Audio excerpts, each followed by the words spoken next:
lulus sebagai mewakili dan dari April berhalangan sakit karena lagi agendanya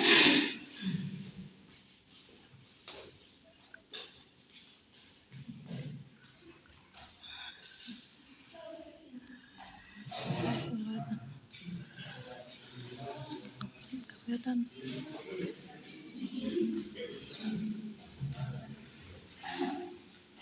agenda yang akan saya sampaikan yaitu pertama pembukaan, yang kedua penyampaian materi, yang ketiga tanya jawab, yang keempat penutup. Selanjutnya saya persilakan kepada pemateri itu.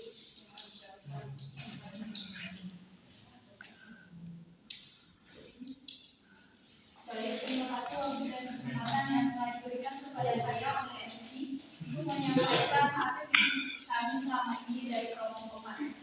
Dan sebagai berikut pembahasan yang kami bahas pada saat ini adalah surat berharga derivatif, di mana pengertian derivatif adalah dalam dunia keuangan istilah derivatif diartikan sebagai kontrak bilateral atau perjanjian penukaran pembayaran yang nilainya diturunkan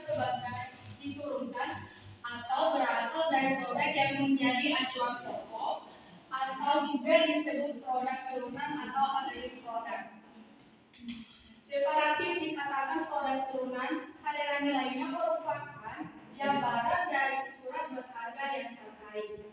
Kemudian dalam surat berharga derivatif ada yang namanya opsi, di mana di sini kita bisa melihat sendiri pengertian dari opsi atau option adalah suatu perjanjian kontrak antara penjual opsi dengan pembeli opsi, di mana di dalamnya penjual opsi menjamin adanya hak atau bukan suatu kewajiban di dalam opsi tersebut dari pembeli opsi untuk pembeli atau penjual saham tertentu pada waktu dan harga yang telah ditetapkan.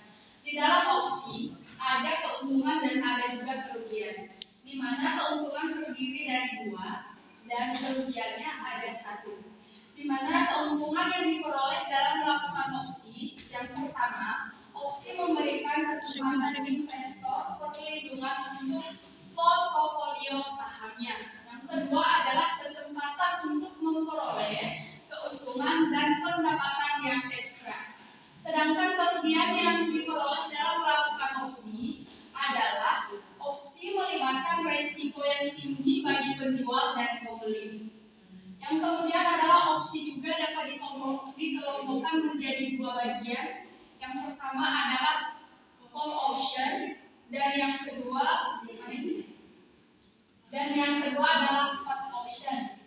Call option adalah opsi yang memberikan hak kepada pemegangnya untuk membeli saham dalam jumlah tertentu pada waktu dan harga yang telah ditentukan yang disepakati baik pada akhir masa jatuh tempo atau di antara tenggang waktu masa sebelum jatuh tempo. Opsi beli ini terdapat 2 pihak. Yang pertama yaitu pembeli opsi dan penjual opsi.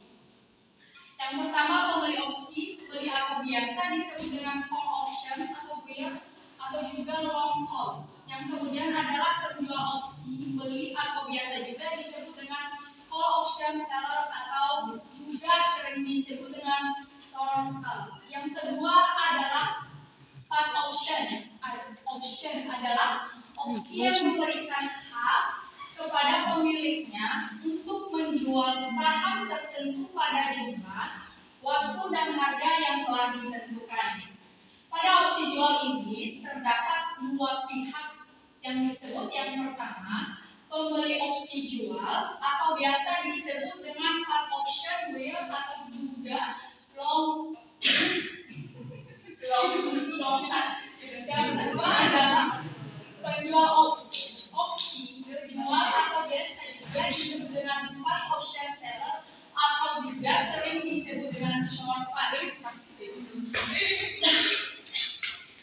Yang kemudian adalah hitung nilai dengan option. Terbagi 4 bagian. Yang pertama adalah harga eksekusi, yang kedua tanggal jatuh tempo, yang ketiga pengeksekusian, dan yang terakhir adalah harga atau premi opsi atau sering disebut dengan option premium.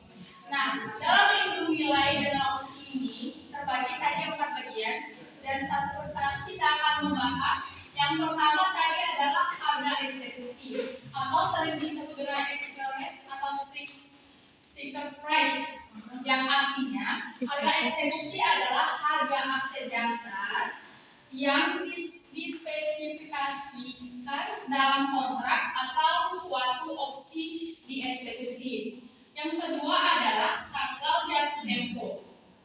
Tanggal jatuh tempo adalah tanggal yang dispesifikasikan dalam kontrak yang menunjukkan saat opsi habis masa berlakunya. Pihak yang menentukan tanggal jatuh tempo opsi adalah perusahaan. Yang terakhir adalah pengeksekusian, di mana pengeksekusian adalah suatu proses penggunaan hak atas opsi yang dilakukan oleh pengambil opsi beli.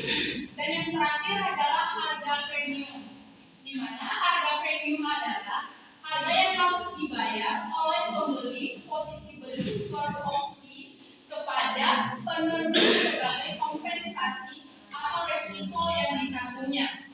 Yang berikut adalah strategi lindung nilai dana opsi, di mana terdiri dari 2 bagian, yaitu short agent dan long agent.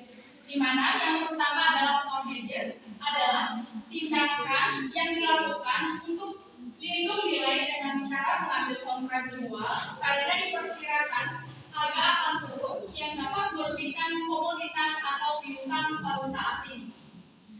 Apabila harga kontrak diperkirakan akan turun pada bulan depan, maka nilai portofolio produk yang akan ditangan akan turun atau menderita kerugian di masa depan.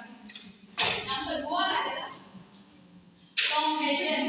Long agent adalah bagi pihak yang mempunyai utang dalam bentuk produk berupa barang valuta asing atau dalam bentuk lainnya akan mengalami kerugian serius jika produk tersebut mengalami kenaikan harga di masa yang akan datang. Apabila dugaan kenaikan harga produk menjadi kenyataan di spot market, maka kerugian dikarenakan naiknya nilai utang akan dikompensasi dengan keuntungan yang diperoleh dari option market tersebut. Yang kemudian adalah keuntungan dalam keburukan opsi. Nah, di sini kita bisa melihat bahwa keuntungan dan keburukan berbeda, di mana keuntungan opsi memiliki manfaat yang diperoleh dengan perdagangan opsi tersebut. Di mana yang pertama adalah manajemen risiko, yang kedua adalah memberikan waktu yang fleksibel, yang ketiga adalah menyediakan sarana spekulasi, dan yang berikutnya adalah leverage, dan yang terakhir adalah diversifikasi. Sedangkan keburukan di dalam opsi ini adalah yaitu opsi menjadi tidak berdaya atau tidak berguna lagi apabila manajemen keuangan dan investor kehilangan investasinya. Yang kemudian adalah faktor-faktor yang mempengaruhi opsi, di mana di sini kita bisa melihat sendiri bahwa faktor-faktor yang mempengaruhi opsi terdiri dari 3 bagian. Yang pertama adalah harga saham atau underlying asetnya, di mana dengan makin menariknya opsi call tersebut atau calon pembeli opsi call tersebut akan bersedia membayar dengan harga yang makin mahal.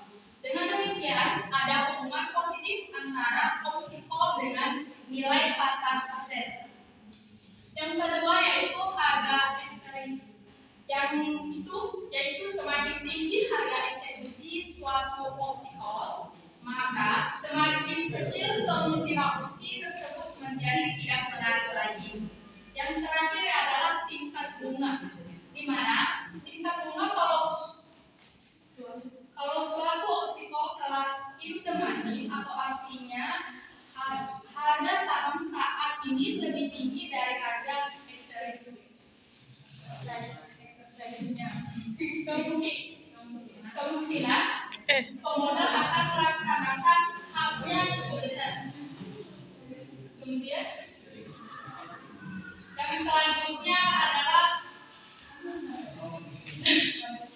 waktu akan dari tempo semakin lama, jangka waktu produksi semakin besar, kemungkinan suatu nilai aset di atas negara eksekusinya. Yang kemudian yaitu volatility. Harga saham atau harga aset semakin besar, fluktuasi harga aset semakin tinggi, kemungkinan harga aset lebih besar dibanding dengan eksekusi, atau semakin tinggi kemungkinan harga aset turun di bawah harga eksekusi. Yang kemudian adalah lalu selanjutnya model harga opsi binomial atau binomial option pricing model. Model ini disebut binomial karena dari suatu harga saham saat ini harga saham tersebut diharapkan dapat berubah menjadi dua harga saham pada periode berikutnya. Dengan peluang yang sama, untuk memperjelas pengertian tersebut, mari kita perhatikan contoh yang ada di satu lembar saham. Harga saham 8.000. Lalu harga sahamnya selanjutnya 13.000, pembayaran minus 8.000. Lalu pembayarannya minus 8.000. Total payoff-nya yaitu 5.000. Hasil dari investasi di saham dengan meminjam ini identik dengan 2,5 kali hasil kalau kita membeli opsi. Karena itu, kedua investasi tersebut harus memberikan nilai yang sama, yaitu nilai 2,5. Nilai saham dikurang 6.957 rupiah pinjaman sama dengan 9.000 rupiah dikurang 6.957 rupiah, hasilnya sama dengan 2.043 rupiah. Nilai satu pot sama dengan 817.000 rupiah. Jadi jumlah saham yang diperlukan untuk mereplikakan satu pot disebut sebagai option delta atau hedge ratio. Dalam contoh tersebut, option deltanya adalah setengah, 0,5 atau 0,40. Rumus sederhana yang kita gunakan adalah option delta, yaitu 2.000 dikurang 0 dibagi 13.000 dikurang 8.000 sama dengan 0,40. Lalu warrant. Pengertian warrant merupakan hak opsi untuk membeli sejumlah saham pada suatu tingkat harga khusus. Umumnya, hak warrant disertakan pada distribusi utang dan digunakan untuk menarik investor agar mau membeli obligasi tersebut pada tingkat bunga yang lebih rendah dari semestinya. Beberapa karakteristik yang melekat pada bentuk warrant. Masa berlaku warrant, expiration date. Selanjutnya ada pelaksanaan, exercise price, masa pelaksanaan hak, exercise period, lalu period perdagangan atau trading period, selanjutnya rasio pelaksanaan, exercise ratio, lalu dapat diperdagangkan terpisah atau detachability. Lalu surat berharga convertible. Pengertian surat berharga convertible, surat berharga convertible atau convertible security adalah obligasi atau saham, reference atau penerbitan utang yang dapat ditukarkan dengan sejumlah lembar saham biasa sesuai dengan keinginan pemiliknya. Berkaitan dengan rasio konversi adalah harga konversi atau conversion price, yaitu harga efektif yang dibayarkan untuk saham biasa pada waktu konversi dilakukan. Jadi pada dasarnya convertible sama dengan obligasi yang disertai warrant. Harga convertible ditetapkan pada waktu ditetapkan rencana penerbitan obligasi convertible. Rumusnya yaitu harga konversi sama dengan nilai pada obligasi saham yang diterima. Lalu karakteristik dan sifat convertible security.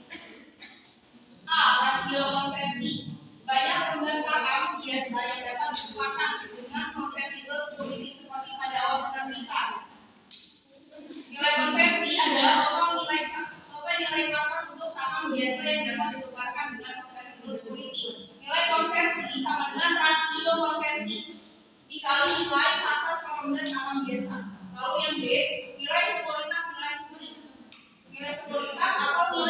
berbasis sebutan yang lazim. Convertible security adalah harga convertible. Itu bila tidak ada sifat-sifat konversinya. Ini dihitung dengan menentukan tingkat pengembalian yang diinginkan menerbitkan usul atau tidak bisa dikonversikan dengan kualitas yang sama dan menentukan nilai suku bunga sekarang dan pembayaran pokok utang pada tingkat pengembalian ini. Lalu yang C, periode konversi. Periode selama konversi itu bisa ditukarkan dengan saham biasa dibatasi. Berapa kali konversi tidak diperkenankan sampai sekian tahun berlalu atau dibatasi dengan tanggal berakhir penukaran, namun masih ada konvertible yang bisa ditukarkan kapan saja sepanjang umur mereka. Dalam kasus manapun, periode konversi ditentukan ketika pertama kali diterbitkan. Lalu yang terakhir yang D, premium konversi, yakni perbedaan antara harga pasar konvertible dengan yang lebih tinggi antara nilai sekuritas dan nilai konversinya, di mana didefinisikan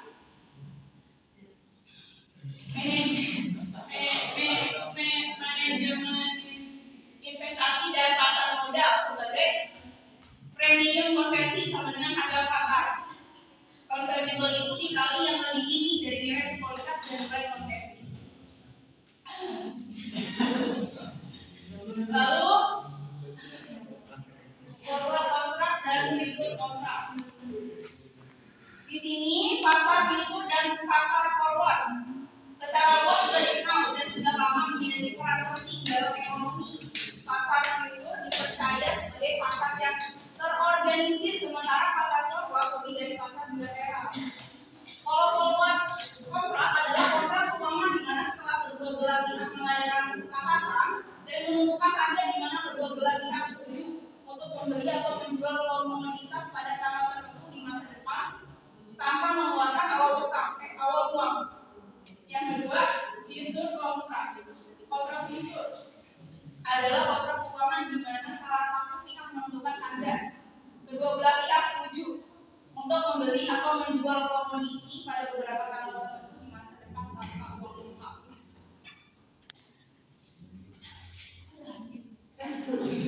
Yang ketiga, komoditi dapat diartikan sebagai berikut: suatu benda nyata yang relatif sudah diperdagangkan dapat diserahkan secara fisik dan disimpan untuk suatu jangka waktu tertentu dan dapat dipertukarkan dengan produk lainnya dengan jenis yang sama. Yang B, secara lebih umum suatu produk yang diperdagangkan termasuk valuta asing, instrumen keuangan dan indeks. Resiko dalam perdagangan komoditi selain dari gagal janji disebabkan oleh fluktuasi harga sangat ditentukan oleh permintaan dan penawaran di pasar komoditi. Permintaan ditentukan oleh pertambahan penduduk, pertambahan penggunaan baru dan karena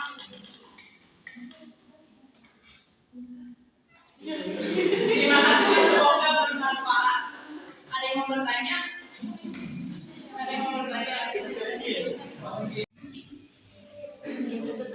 Enggak, bagus kok. Derivatif kan digunakan oleh manajemen investasi atau manajemen portofolio, perusahaan dan lembaga keuangan serta investor perorangan untuk mengelola posisi yang mereka miliki terhadap risiko dari pergerakan harga saham dan komoditas, suku bunga, nilai tukar valuta asing tanpa mempengaruhi posisi fisik produk yang menjadi acuannya. Nah, pertanyaan saya ini bagaimana cara pihak kepentingan tadi itu untuk mengelolanya tanpa mempengaruhi posisi fisik produk yang menjadi acuan. Instrumen derivatif ini menjadi penting bagi perusahaan. Saya mau tanya, apa benar transaksi derivatif itu kurang populer di Indonesia?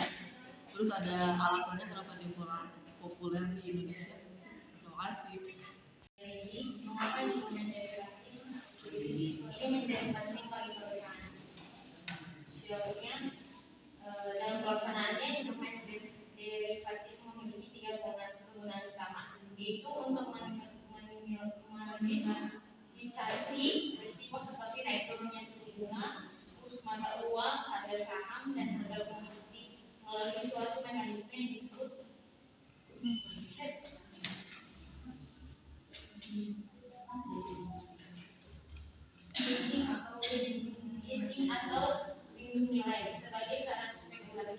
maka menjadi keuntungan dari selisih harga yang memanfaatkan harga timing serta sebagai langkah arbitrase, yaitu aktivitas membeli sekaligus menjual produk di dua pasar yang berbeda, atau bisa juga membeli dua produk yang berbeda kemudian dijual di pasar yang sama yang bertujuan untuk mendapatkan keuntungan tanpa risiko. Itu transaksi derivatif orang legal di Indonesia. Alasannya masih minimnya literasi tanah air menjadi salah satu penyebab produk derivatif pasar modal di Indonesia tertinggal dibandingkan negara maju lainnya. Ini tercermin dari masih sepinya minat pelaku pasar untuk mengakhiri produk derivatif yang ada seperti kontrak berjangka dan opsi atas efek atau indeks efek. Bagaimana cara manajemen investasi perusahaan dan lembaga keuangan serta investor perorangan mengelola pergerakan harga saham? Pertama, menentukan tujuan investasi. Yang kedua, menentukan kebijakan investasi. Ketiga, pemilihan strategi portofolio. Yang keempat, pemilihan aset. Yang lima, pengukuran dan evaluasi kinerja portofolio. Sudah masuk itu?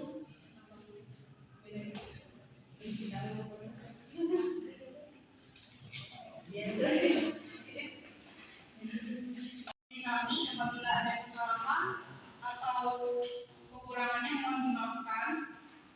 Terima kasih juga kepada Aktiva yang sudah membantu kelompok kami. Sama-sama.